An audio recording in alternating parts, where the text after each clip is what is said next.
Les arcs réflexes sont des circuits neuronaux dans lesquels le contrôle musculaire s'effectue sans intervention de l'encéphale, ce qui permet une réponse motrice, une réponse musculaire beaucoup plus rapide. L'arc réflexe est constitué par des fibres sensitives qui proviennent par exemple des récepteurs sensoriels de la peau et qui en cas de piqûre ou de brûlure enverront vers la moelle épinière une stimulation suffisamment forte pour déclencher un arc réflexe.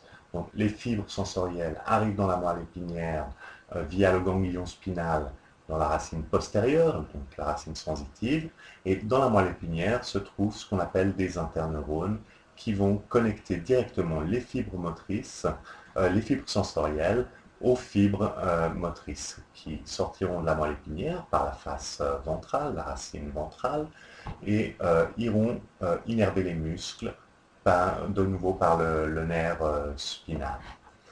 En réalité, il y a souvent plusieurs connexions par les interneurones, dans la mesure où, dans le cas d'une contraction du bras, il faut que le biceps se contracte, alors que son antagoniste, au contraire, doit être relaxé.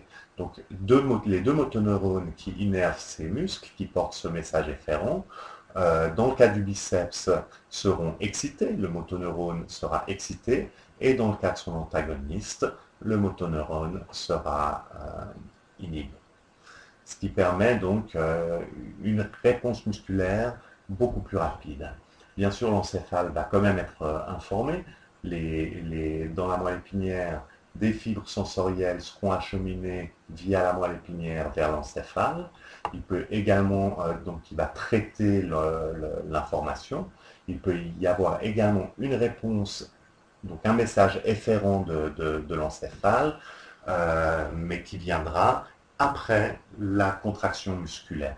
Par exemple, en cas de brûlure, on va d'abord retirer son bras et après on va crier. C'est donc dans les cas de protection vitale de l'organisme que ces arcs réflexes jouent un rôle fondamental.